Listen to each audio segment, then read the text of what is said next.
Hello and welcome back yet again to Family Talk with Becca Toups. You're probably looking at the screen and going, who's that girl sitting with Chip Lesko? I have the infamous Chip Lesko here with me joining as my guest. Let me shift this. This is my father, and I thought what better person to bring in and have bring his wisdom and expertise and just pearls of knowledge and some snarky remarks and join me here. So welcome. Good to be here, Becca. Thank you. So yes, this is my father, and I'm really excited. We've got a lot of fun things to go through, and I've got, I think, some great questions for him. He survived raising me, first of all, which is a feat in and of itself, and then 4 others. There are five notorious or infamous Lesko siblings, Right. and I'm sure he can tell some stories. Yeah. Oh, good ones. Yeah. Good ones. Oh, only the good ones make the cut. But before we get in, why don't let me have you just go ahead and introduce yourself. A lot of people know you. You're around church. You're definitely a staple or a fixture here, but you're kind of infamous. And I don't know that people can really put a finger on everything that you do. So talk to me about what you do. Well, I'm kind of like the furniture. I just from all, it's here, kind of, a fixture. So I work in the media department, Connection Communications, and I've been here since 1990, 91, and I worked with Skip for years before that. So served on the executive staff for a number of years, and I've got my hands full. That's the short end of it, right? And you also said 1990. He's been here at Calvary Albuquerque, off and on, back and forth, up and down, in all different directions, and that's certainly not all that you do.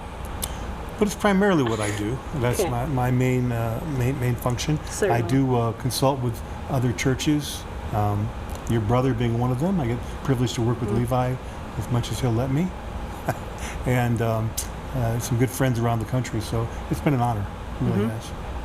Well, we like to call you, my siblings and I, we call you a media mogul, jokingly, but you write lots of things. You direct, you've come up in media. So where did you get your start in media? I started in college in Michigan and worked at a radio station, oddly enough, called WCHP. Just a coincidence. W-Chip. W-Chip. That's right. K-Chip. And so that's where it all began, and I fell in love with media at that point, Beck, and it's been a very smooth ride. I love the industry. We were definitely raised in churches, one, and in radio stations and TV stations, second. So my entire life, I can tell you that in the Midwest, they start their call letters for radio stations with a W, whereas here in the West, we start with a K and so on. You worked in Los Angeles as a disc jockey, and they used actual discs. They actually used records back then where you'd cue them up, and I've been through all the incarnations now, and it's a dramatically different industry than it was when I began. It's much more homogenized and less spontaneous, but it's still got a lot of reach to it, a lot of power. Yeah, I like that. If you were to describe yourself, and I know you DJ'd at a number of different and have worked at a number of different radio stations, TV stations. If you were to describe yourself as a genre of music, what would that be? Oh, country? No, that's not really true. I think jazz, probably, if I had my choice. Like smooth jazz? Not smooth jazz, uneven jazz. Herbie Hancock and that kind of thing. When you were young, what did you want to be growing up? Well, because I grew up on a horse farm in Michigan, so my want to be a cowboy phase extended into my early teens. And I wanted to be a cowboy. And back in those days, there were a lot more westerns on television, a lot more horse shows where the horses were the hero, and so it was cool to be a cowboy. Maybe not so much now. I think you could still say it's cool to be a cowboy. It's kind of like I don't know. We did grow up, he would allow us to watch, we watched The Man from Snowy River, would be like Family Black Stallion? The Man from Snowy River Returns. The Man from Snowy River Returns yet again. Right. Definitely The Black Stallion was something that was a mainstay in our childhood. That's true. But yeah, so lots of experience. And then, like we said before, you survived raising. I did, and I thrived at it, I never saw it coming, but once it got there, I adapted. It's a lot of us. There were a lot of you. Badly outnumbered. Badly outnumbered. But when you probably first got married or early on, did you think I just want to have a giant family and be completely outnumbered and How many kids ideally would you have said that you wanted? I can honestly tell you I never gave it a thought. Never gave it a conscious thought, ever, to plan. So, It just kind of, yep, there you go. kids, all right. And yet here we are. Well then, how would you describe your parenting style? I just think survival mode was pretty pretty much the way it was. I mean, look, parenting, you don't have to overthink it. As I say, use the analogy of the horses. I think they're built-in instincts. When a mare has a foal, they don't need to Go to parenting classes? No, they have natural instincts. They know very well, how to parent. Now, as I've told you, I mean, within 24 hours, the foal is walking, which is something none of you did. Oh no, every single time we've had a child, every single time a grandchild was born, horses walk within how many hours? Within 12. Within 12 hours. Right. Well, that's a real cute baby, but horses walk within Right. 12 hours. So the point being that I think God has built into us instincts for parenting. And I think we should follow our instincts. Now, with all the advent of media and different things, I think we do need advice. We can cultivate those instincts. I think we can help them grow. And because we are also fallen creatures, our instincts aren't perfect. Right. And so I always say that, you have the instincts plus Jesus and James Dobson, and that's my parenting style. It's good. It's good. Write that down. I know I have written lots of things. You said, but we'll get to those later. Oh, I can't That's hardly wait. good. Looking back, what would you say one of your most embarrassing parenting moments is? Oh, my. Like, did you have a child pull down their pants in the middle of a store? So many things. The mass ascension at the balloon fiesta. When Daniel was 8, we kind of misplaced him there, and there's a lot of people in the dark. That was a pretty embarrassing moment, looking and having him paged. And at 8, he didn't know what to do. But as you know, for better or for worse, we did find him. I'm glad you did. Yeah. Glad you did. Yeah. He rounds us out pretty well. Nothing else comes to mind? That's it. I mean, I think that's scary. I wouldn't think that's embarrassing. Losing your child? Yeah, I think we probably should have. Yeah, I think. Once you start having so many, you kind of lose track, I would imagine. I think we left somebody else somewhere else another time, but I won't bring that up. Ah, yes. Carry on. Okay, no more embarrassing parenting moments. I've got a lot. I've had children pull down their pants in the middle of stores. I've definitely experienced some interesting things. What would you say your biggest parenting success is? I think that all 5 of you walk with the Lord. I mean, yes, you're successful in your chosen careers, and that you're all good parents.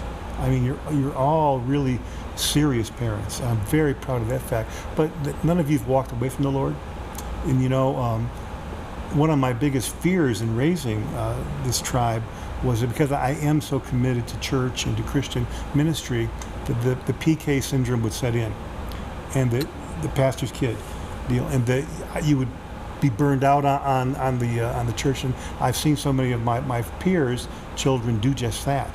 But I just thank God that's never happened. I mean, you guys, you weren't forced to go to church. No, I think that's definitely the key too. Yeah. I mean, we were here because we were here, and that was right, what it was. But it really, and thankfully we had a wonderful church. This is a unique church to grow up in, and it became a social center for you.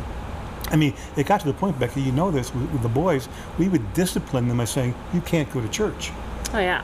I mean, that's kind of unusual. That is actually funny. Well, I mean, I would say that all of us kind of had our PK, we had our PK moments. You did, but... And I won't delve into those too deeply, but we... Yeah, because I don't want to, discipline you now. I mean, no one's in jail now. That's the important part. That's true. We may have had our little stints here and there, but nobody's actually in jail presently, so I think that's a win. Right. Okay.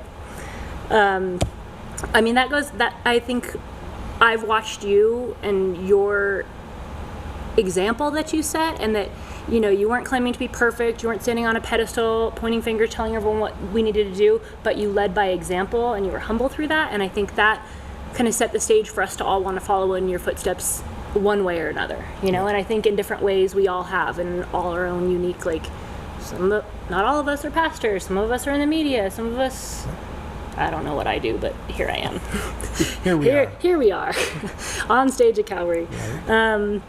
So, but that's a true testament, I think, to what you did and how you lived and how you raised us. And I mean, I can remember a lot of things about our life, but I do remember above everything, you guys always just speaking the word over us, speaking the truth, and then just praying over us, you know? And I think that should be encouraging to people out there. Even, you know, there's probably some parents that are in the trenches right now with their kids and like questioning like, oh, my kids, you know, I have 3 teenagers and they're all kind of rebelling a little bit, or I'm getting attitude from all of them. But your diligence in your parenting and just kind of staying the course day in and day out, regardless of what was going on, the outcome is going to be good. Right. I would encourage a parent who's feeling that way, who has a teenager in that mode, to realize you're not the ultimate parent. There's a better parent involved. It was really encouraging and a relief to me when I realized, Becca, that God loved you guys more than I do. And you're not pulling any wool over his eyes. I mean, you especially were we're good at that, and that's fine. I love you dearly, but you know that's was a relief to me that he's got your back, parents, and make sure, you know, part of my philosophy is make sure they have good spiritual input. Make sure they have the opportunity to be exposed to good culture. It doesn't all have to come from you. You aren't the only righteous one in the city. Other people spoke into your lives and spoke into the other kids' lives, and that was really part of the success, I think. And also the fact, like what you said, having us in church and having us surrounded by these people that weren't your youth leaders and different people that can speak into our lives and inspire and encourage us and come alongside us and understand things. Like for me, sometimes it was somebody else's parent even, you know, because we were at Christian schools that came alongside and kind of nurtured me or something like that when I'm not relating to you or don't feel understood by my parents or whatever else is going on. So, you know, I think knowing who your kids are surrounded by and then bringing them into the church whether they want to be or not. Right. Well, I had 2 big concerns, and one that I told you about was that you become burned out on church as pastors' kids, and then secondly, I was concerned that the media and the music in Christianity would be repulsive to you guys. And I tried to make sure you went and saw concerts, and I went to Red Rocks, and you remember Daniel going off on his first big dancing moment. DC Talk. That's right. I mean, I made it the best of my ability that got you to camps and made sure you were exposed to some real positive Christian influences. Yeah, absolutely. Plus Pastor Chuck. Knuckles. Right? Yeah, absolutely. I mean, I remember driving to school every day, and sometimes we'd be like, Dad, turn on the radio and listen to music.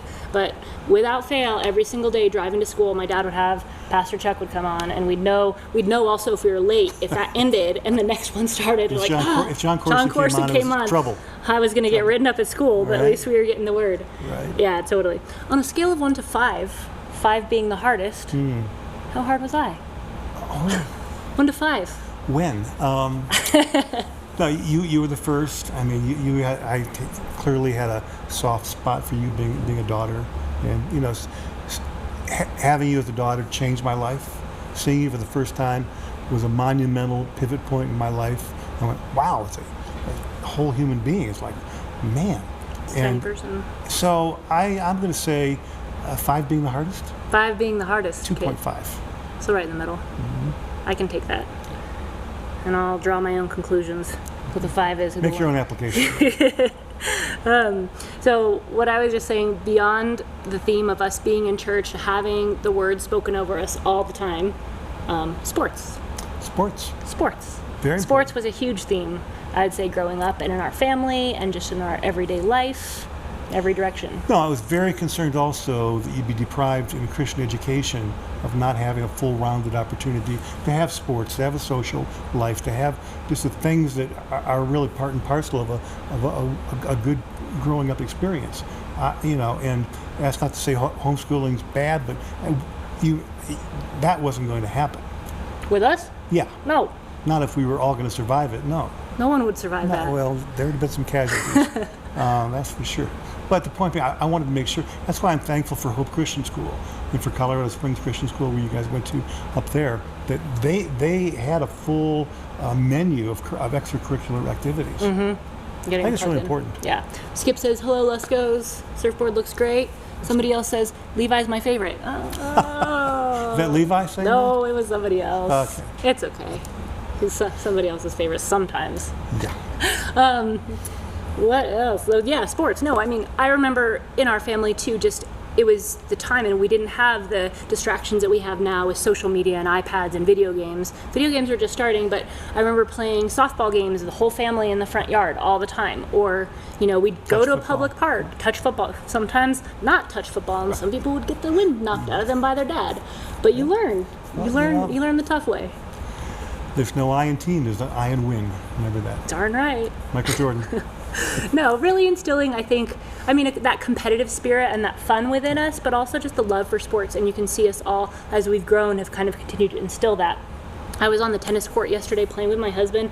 My 4-year-old was just kind of in the corner. She was back there. We eventually had to put a tennis racket up, so in case, and she did get clocked twice by 2 serves, and then we started taking it easy. But it's just growing up in that environment. You train your children the way that you want them to go, and like that love for sports and fitness and exercise, you definitely instilled in us. Athletics were an important part of my life. I played 4 sports in high school. And what 4 sports did you play? We've got time. Go ahead. Well, there's only 4. In my high school, there wasn't tennis, but it was football, basketball, baseball, and track. So I played all those, and I played some college football. But that's an important thing. You just dropped that real lightly. Yeah. He did play some college track or college football. Should have probably did college but football. Here's the point, Beck, is that I made going to your events really important to me. I mean, from whether it was t-ball or ballet or volleyball, and you were all involved in something cross country. Here, part of the reason why is even soccer. You went to soccer games. You don't really like soccer. No, we don't. But I went. And because as I grew up in playing 4 sports in high school, my parents never went. They went to one event in my whole high school career, and none of my college career. And that was painful. So I made a commitment that and it wasn't that I wanted to be there anyhow. But I drove to your volleyball games all over this state. Some really remote locations. Places I can't even pronounce. And it was important Tucumcare is really beautiful. To be part of that. It really was. So. Yeah, no, it definitely made a lasting impression, and that's meaningful too. That I've read these different things online. Be the parent that maybe you wish you had when you were young, and that you kind of coming alongside and filling those gaps. And just because maybe you didn't have something when you were growing up doesn't mean you could pass that along to your child as well. Right. That you can make that difference and make that change. If you had to choose one sport to play for the rest, pick one sport because you cycle, you play tennis, you love basketball. What one sport? Well, with these joints... No. Yeah, just pretend we have magic joints right now. Magic knees. Wow, that's... One sport. That's so hard. What's your favorite sport? Gosh, football, with the tennis being a close second. Okay. Yeah. But you like the team aspect? Yeah, I like the whole team thing and the just the energy and the adrenaline for football. Yeah, absolutely. What questions on here? Lots of highs. Oh, Skip said I still hold the record at Hope. Hanging in there. Yeah. So good things. Sports. Yes. Anything else you want to add to that? Well, I would say that it's just a lifelong commitment. And I've worked out, my whole life, and I think it's really important for a family because there's a huge problem with obesity and disease in this country. A lot of it's just a function of diet and exercise. So raise your kids with that. There's certainly some health issues too, but diet and I'm really exercise. glad to see all of you guys are pretty committed to some kind of athletic endeavors. Yeah. Happy to be. Happy day. Yeah. Well, and it's just fun. It's neat because we can still bond over those things too. Like sitting down and watching football or talking about what's going on. Or I know that you and Levi always watch the Tour de France together and get all excited and the crashes and we do breakfast at Wimbledon as a tradition. And so I was playing football with Daniel yesterday and the boys. It's something you can always do and just play catch with the kids. Well, now, and especially we're gifted with such beautiful weather, but when you're getting outside and doing things and being active with your kids, it doesn't seem like that bad to be quarantined or locked down in your house when you're able to do those things. I still think to this day, I can't imagine what it's like to people that are, maybe spatially challenged in New York City in a high rise and they really don't have that room or that opportunity to get out and do those kinds of things. So definitely blessed in that way. You are, as we call these days, a boomer. Right? I feel Baby boomer? I feel it's true. Okay, boomer. What do you appreciate most about your generation? That I think what's different about the boomer generation, Beck, is that we really were honest about searching.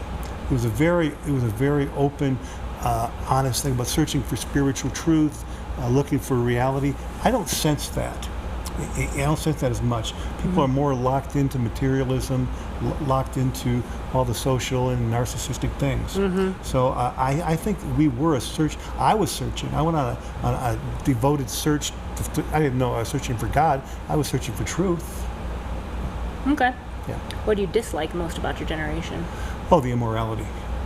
There's no question. It was an immoral, in my view, immoral era. The birth control pill had just come on the scene about 10 years earlier, and the whole so-called liberation, which was just the opposite. It was bondage, and it took a terrific emotional toll on a lot of people. Certainly. And then abortion and free love. Right. And So there's no free love. Right. And there's no free lunch and no free love. There's no free lunch. There's no free love. Okay. Right. Well, I mean, head down to Joy Junction. There's free Right. lunch. There you go. Yeah.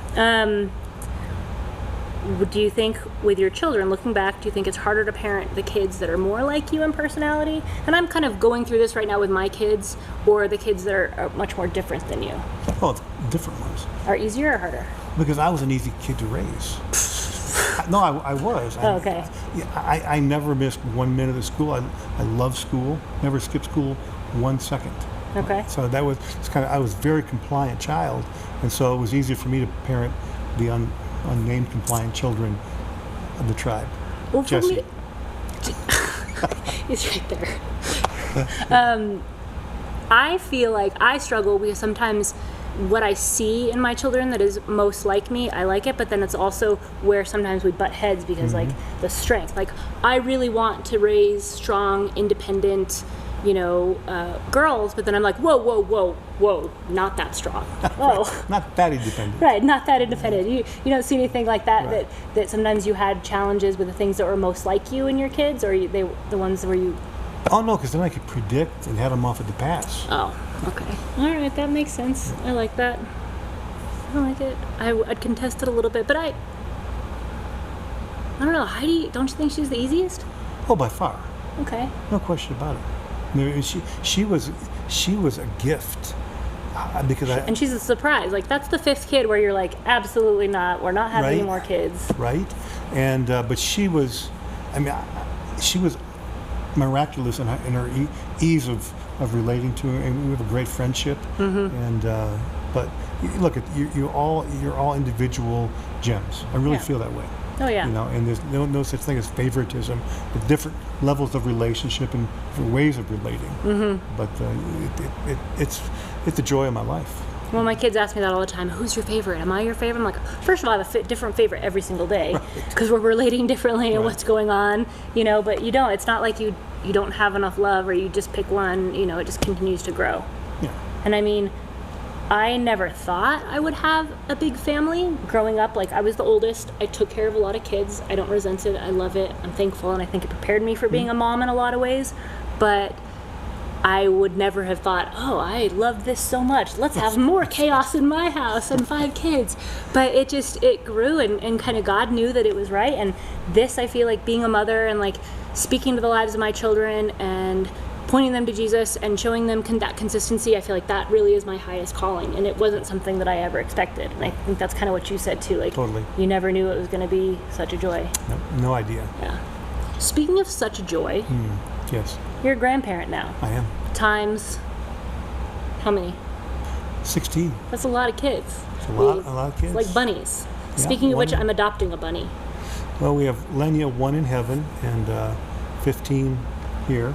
And yeah, I can tell you honestly, I never thought about being a grandparent. Never occurred to me until I was one. I mean, it's like a lot of things in parenting. I never really prepared for it. It comes and you cope, you deal. But everything you've heard about grandparenting is true and more. It's just the best. And there's a lot of reasons for it. The pressure's off in most ways, but yet I want to invest in my grandchildren. It's not just spoiling them. I'm glad to do that. Yeah. Piper is convinced you're taking her to Paris, so good luck with that. That'll probably happen. Okay. She tells me all the time, she's like, well, Papa's taking me to Paris French. I'm like, okay, well, I'll see you later. Have fun. Right. Because I wish I could go. Yeah, so feeding into them. And that's something that I see day in and day out. You don't just pop in. I mean, he's done, like, while we've been in quarantine, he does the ding-dong ditch where he drives by and leaves Chick-fil-A on our doorstep, or, you know, that kind of thing. You took my son, which, you know, and did a Seder with him. Did a great full Passover Seder, the Messianic version. The Messianic version probably opened his eyes to a lot of things. Yes, we did. Blood, blood, blood. And it was a great night. It really was. Yeah, no, but we definitely appreciate that. And I know all of us, like, appreciate just the love and the time that you pour into our kids. I mean, they're busy, and we just said there's 16 kids, and you could easily be like, yeah, I'm good. I did my work. You guys have fun raising your kids, but you're pouring in to our kids for sure, and we really feel that. So on that note, you have my son gets quizzed regularly, and my kids get quizzed regularly on Papa Chip's Pearls of Wisdom. That's right. Can you enlighten us with those, please? Yeah, I've kind of condensed the whole parenting philosophy into these 3 pearls of wisdom. I thought if there were this short bullet points that I'd want Jackson or Olivia or any of the kids coming in of age to remember and to know, what would they be? And so I have memorialized them in his Bible, and I do reward them if they remember them. But with cash money. That's right. So they are very simply walk with Jesus your whole life, every day. Okay. Keep yourself pure until marriage, crucial, and find out what your gift is and use it to the glory of God. Drop the mic, walk off stage. That's it. Yeah. See you later. That's it, we're done. Okay, that's it. And that's it for, just kidding. No, we have lots more to ask. But I think that just drills it down. I mean, and what you spoke to earlier is that, you know, we have it innately. We know how to love and care for our kids. We don't need to be taught that. But those are the things that are really important at the end of the day. Like, did I get long division wrong? Am I ruining all, you know, the core math, and my kids are learning to carry the one where they're not anymore, and all this stuff that at the end of the day, those are really the important things that matter with your children, and spending that time and having that connection, you know, so that when they grow up and then they turn around and pass that on to their kids, for sure. That's a testament. So thank you for feeding into my children so well, those pearls of wisdom. But then also, like, call your mom. Buy a boat. Just kidding. Just kidding. Anyhow. That's it. So this is a tougher question. And I've got to tell I taught Jackson a Kenny Chesney song when we were in Florida. My son spent a week in Florida with my dad and came back like Jimmy Buffett and Kenny Chesney and singing these things to me in the song, and I'm like, excuse me? Where did you learn that song? It was harmless. It's fine. It's good fun. Michelle Schroff, legend. You. Hey, Michelle. Yeah. What's the hard question? Oh, this is a harder question, and you alluded to this. Lenya, you know, is in heaven, and we've lost her, and you've walked all of us in different capacities, in different ways, and been alongside us as we've been through trials now, as we've been an adult. What would you say are, like, things that you've learned through that as a parent in those seasons? Well, that was a surprise. I did kind of have the idea that parenting kind of tapered off after the nest was empty. That's not accurate. No, we've had a lot of heartache and hurt and pain, for sure. And that was a surprise.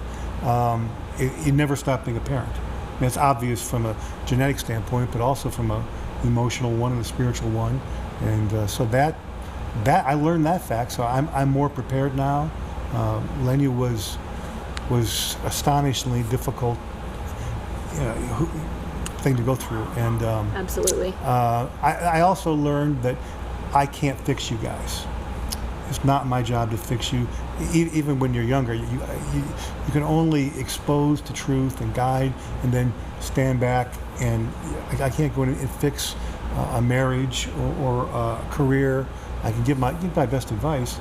And the third thing, though, I learned was God does have my back. Because when I realize I'm frustrated by decisions that are being made, I've got to give it over to God, and not just in some generic, loose way, in a very real, day-to-day way. Mm-hmm. And I pray for you guys regularly. I take it from the book of Job that he prayed for his sons and daughters in the event they weren't being faithful. And so I do regularly and liberally give you guys back to God. Yeah, I think that says it all right there, for sure. And I'm learning this, and I certainly don't have a long ways to go, but as my children are getting older, I want, my heart wants to just protect them from pain, protect them from trials, protect them from hardships, but you can't. I mean, as they get older, they have to go out into life and experience these things, and you have to trust that the lessons that you've taught them and how you've pointed them to Jesus, that's going to come back full circle and serve them in that way. Yeah, and I would say to parents also, that's why it's so critical. I will never let a relationship with one of you guys be severed. I'll never let it be amputated. I'm committed to that, because you want to have that line of communication open. They're going to need you. Mm-hmm. They're going to want you. Maybe not be willing to admit it, but never have the lack of humility to amputate a relationship. Mm-hmm. Absolutely. No, it's so important. I mean, family at the end of the day is what we have. And I think in a lot of situations, I feel like pride gets in the way so many times. Like, oh, he said this, I'm not going to come back. Or, right. In a lot of relationships. Well, it's tempting. There's no question about it. Yeah, absolutely. But I've seen other parents have that happen and not speak to their... My mother never spoke to her mother. Let's see, from the age of 21, never spoke to her mother again. Wow. Her life. So I saw that example, and there's no way I let that happen. Mm-hmm. Well, I appreciate that. I know all the rest of us do. I speak for the whole team, let's just say. Can you imagine being at home right now and homeschooling all of your kids through this crisis, and also like locked in the house working from home, like all 5 of us? Let me think about that. No, absolutely not. Okay. Under any condition. What do you think your coping mechanisms would be?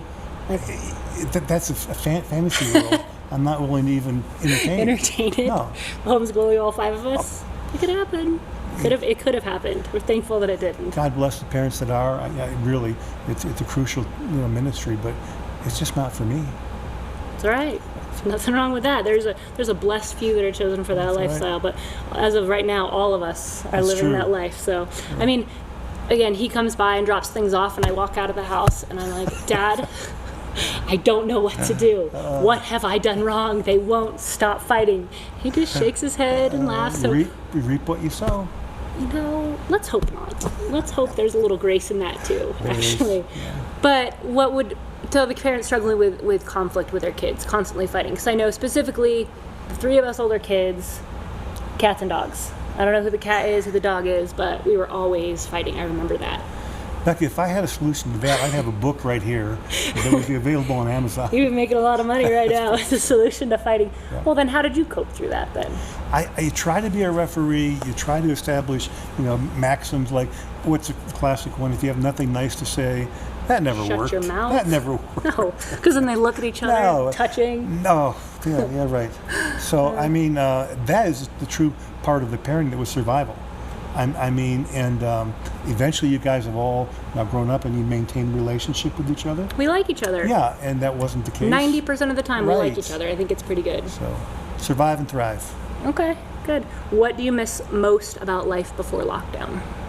Because it's pretty exciting that we've got you here out of the house, because you've been working feverishly from home, but I haven't. But you've been locked up. First of all, I'm high risk. Yeah.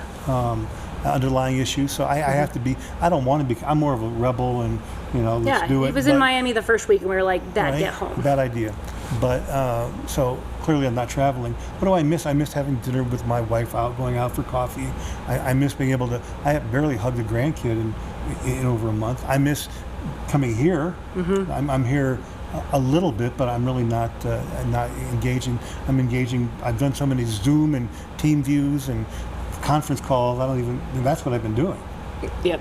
So actual just person to person, just going places. Definitely going out to eat. Enough with the curbside pickup already. I'm just tired of cooking. Yeah. I'm tired of staring in the refrigerator. I've gained weight, first of all, which that's got to stop. Yeah, that's hard. Because Del Norte's closed and gym life. Yeah. So you miss a lot of things. I miss a lot of things. That's a long list. I like it. Yeah. Okay. So then what animal, if you were to describe yourself as an animal, what animal would you be and why?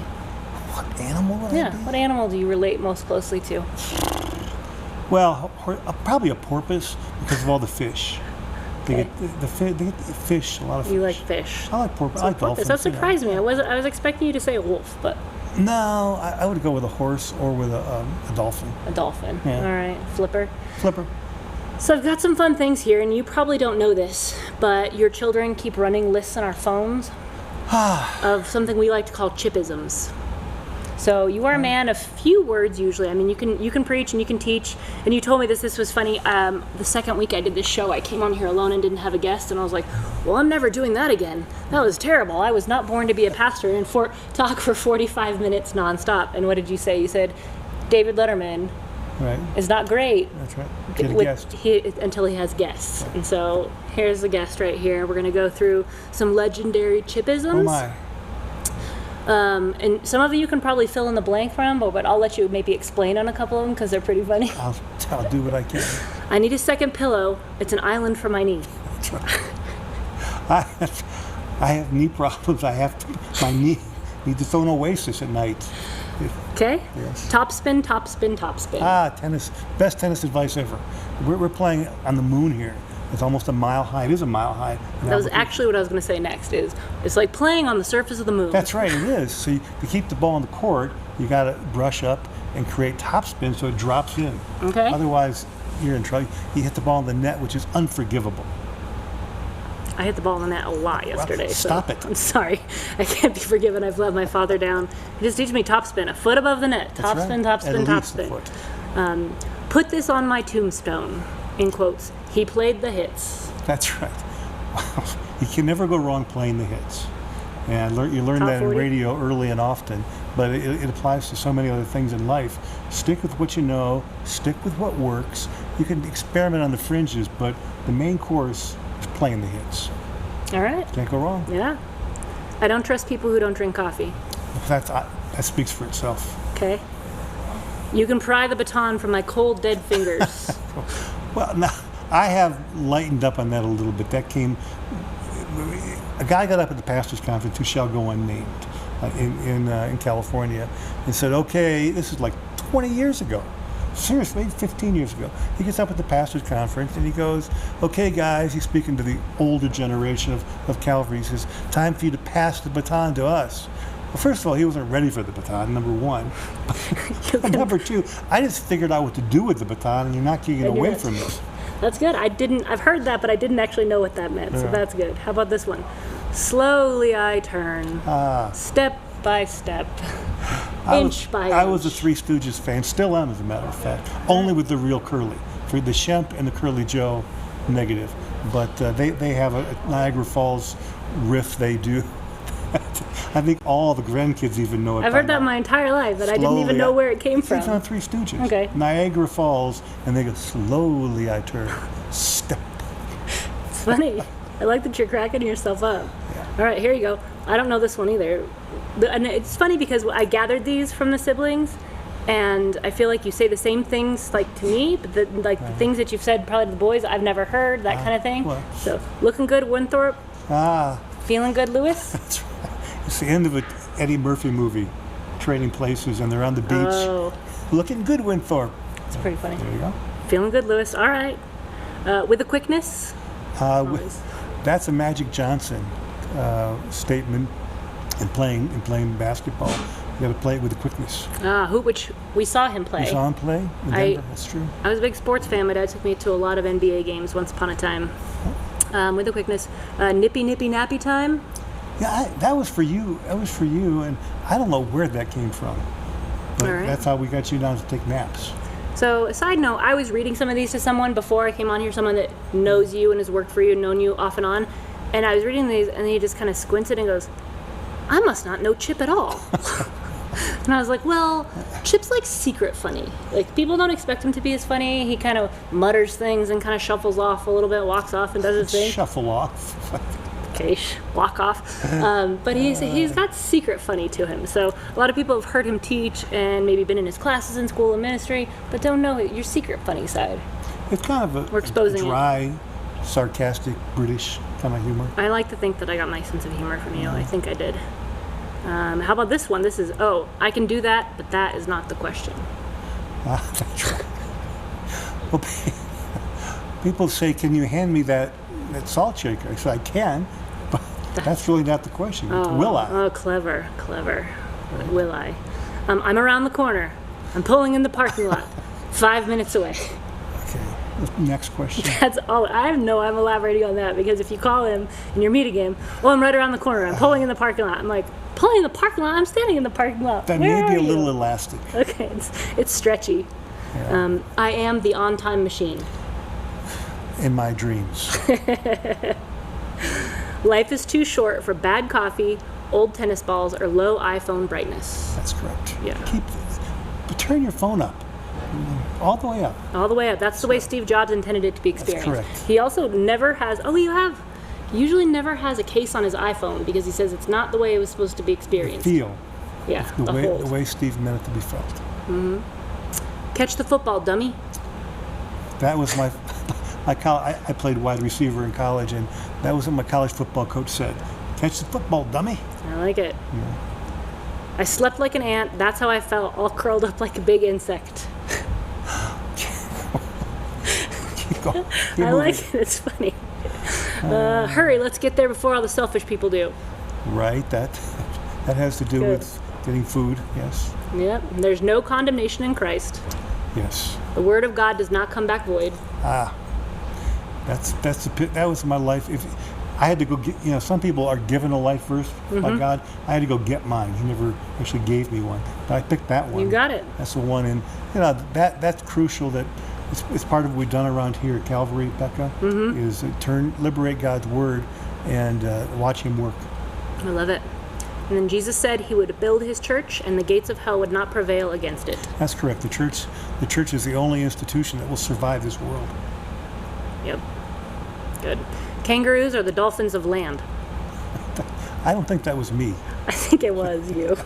That sounds exactly like something you would say. Or anytime you call my dad in the morning, he says, "I've been up for hours fighting dragons." Right. Or juggling chainsaws. I'm changing the world in my own little way. Or, I'm just working these little fingers to the bone. That's true. Every single time. I stopped saying that because I take a lot of abuse from Levi on that one.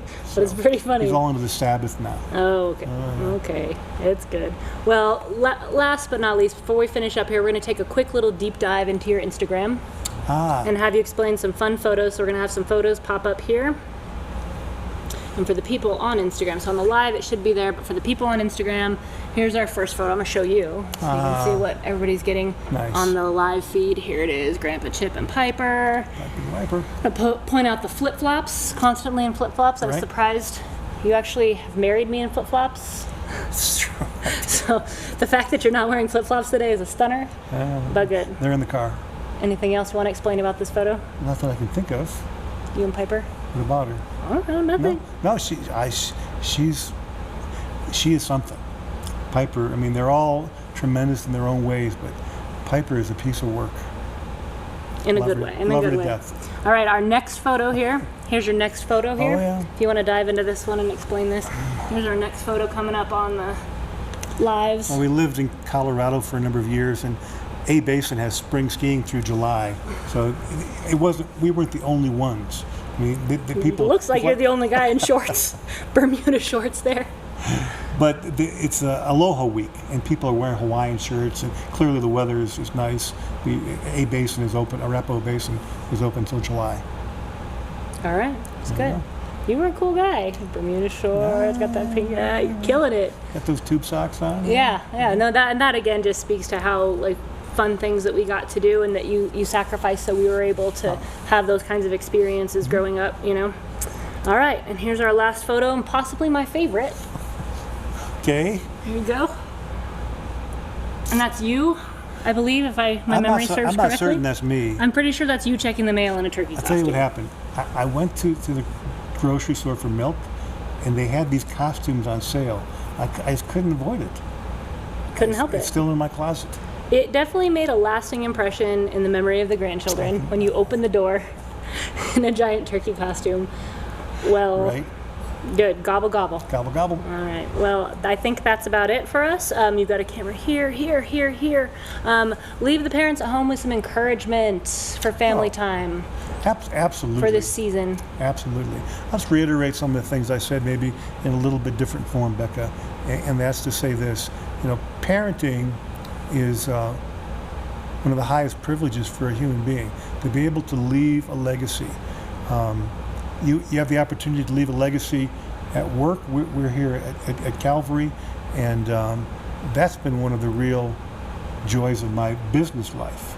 I've been privileged to work with Skip Heitzig since the mid-'80s, and people ask about that, and this is where I've committed most of my adult life to.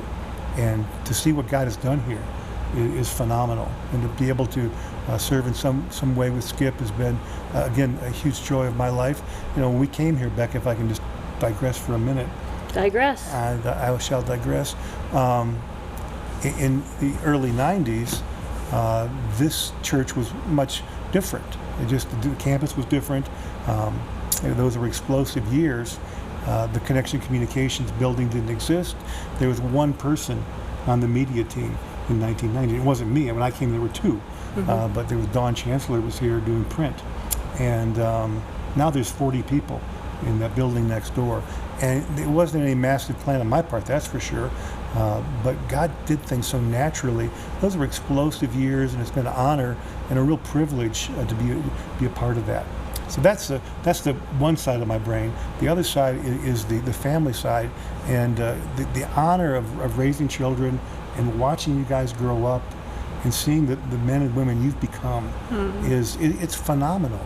And some people, I think, I don't know, resent is too strong of a word, but maybe would prefer if they didn't have the intrusion and their life is interrupted by children in some way. I've heard that expressed in small ways. I couldn't disagree more.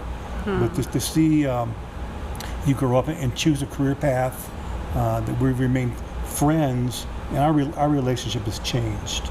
And not as much of a parent and more of almost a peer with you and the other children, and they have the opportunity to watch how you've become a parent now and have adopted some things that I taught you. Some things I see you guys do, I go, that's a good idea. I wish I would have thought of that, you know. But that's a huge honor to me. So moms and dads, you've got a role nobody can replace. You've got a responsibility nobody can fulfill.